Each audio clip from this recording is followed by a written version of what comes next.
My stepdaughter's boyfriend thinks he can strong-arm me into signing an agreement to watch his kid, so I told them to get lost, and now they're begging me to start taking care of him again because they can't afford a sitter. I did a work program with the local clerk of court's office when I was in high school.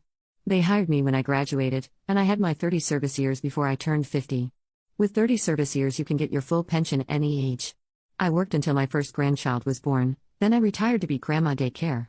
I have 5 grandkids, 8M from my stepson, 7M from my son 5F, and 18-month M from my daughter.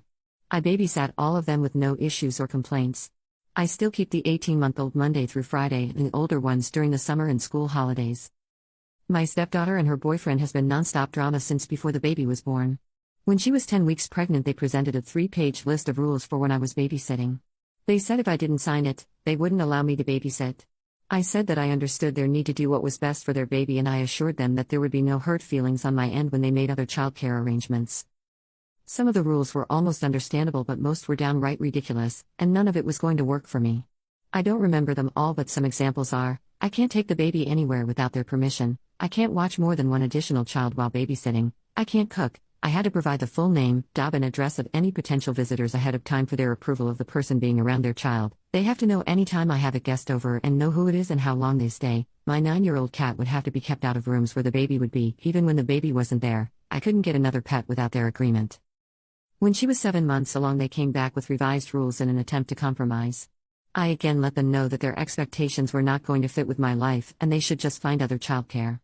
2 days after my stepdaughter went back to work, she called and asked if I could keep Cullen the next day. I agreed but made it clear that I was going to provide safe, appropriate care according to my judgment and I wasn't going to deal with complaints or whatever that I was violating their rules because I wanted it very clear that I was not agreeing to any of that. My stepdaughter was okay on the days she picked Cullen up and dropped him off. I felt like she was interrogating me every time she picked him up but it was tolerable. But her boyfriend was downright rude. I got to the point where I actually spent Sunday dreading the start of the week because of dealing with both of them but especially his behavior.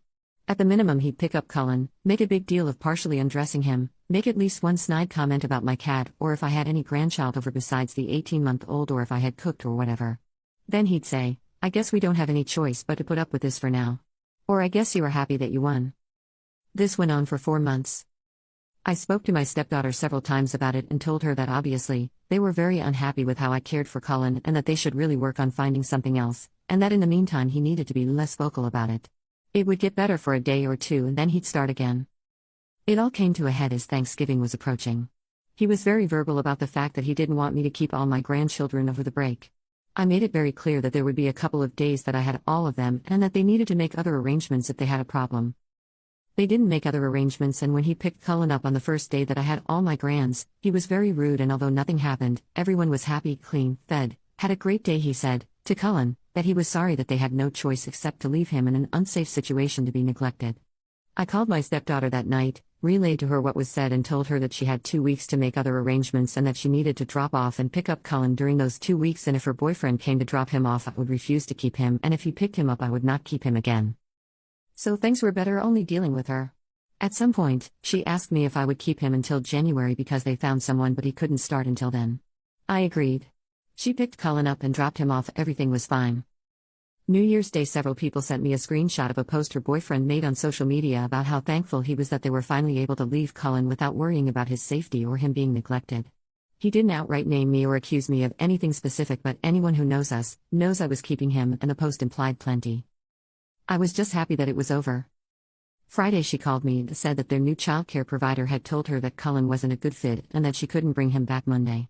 She asked if I would start keeping him again. I told her that I was sorry for their situation but I really don't feel comfortable keeping him. My husband and stepson both think I should watch Cullen under the agreement that Amanda drop him off and pick him up because they think her boyfriend is the big problem and that I should just do it for Cullen's sake. My stepson also commented that I'd probably be more willing to let it go if it had been a conflict with my daughter's husband. My pension is about $4,000 per month plus continuation of my health insurance. That's about 40% of our take-home income if that matters. Am I a jerk for refusing to start watching Cullen again? Update. First let me just address the common suggestion that Amanda's boyfriend is purposely sabotaging their childcare to trap her at home. They make roughly the same amount of money and definitely can't afford to lose half their income. I seriously doubt he wants her to stay home. Second, I would never tell my stepson to find someone else to watch his child because of a simple difference of opinion. My grandson and I have a very close bond.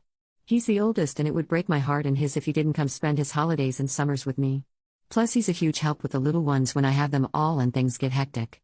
I would never be so petty as to make him, and all my other grandchildren, suffer because of an adult disagreement. So I sort of asked around about why they were dropped by their new sitters so quickly. Apparently they weren't. Amanda picked Cullen up and dropped him off both days he went, and everything was lovely. He did cry quite a bit, but they expected that to get better as he adjusted to not being held as much. My husband and stepson talked to Amanda, and she said that they realized that they can't afford daycare. They already made the easy changes, packing a lunch, giving up fancy coffee, etc., and his dad and her mom are both giving them about $100 per month towards childcare, and they can barely afford it, but they didn't realize that you have to send everything the baby needs. I buy diapers, wipes, formula, bottles, extra clothes, etc. They just handed me the baby. They didn't realize that daycare didn't cover all that.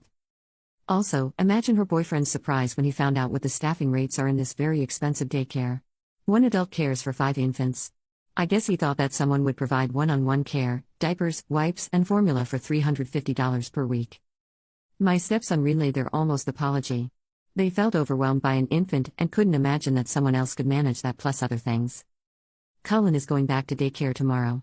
Cullen's dad is selling his dirt bike and Amanda is selling some designer clothes, handbags, and shoes to cover the cost. It'll get easier for them in 6 months when he transfers to the 1-year-old class, which is a little cheaper.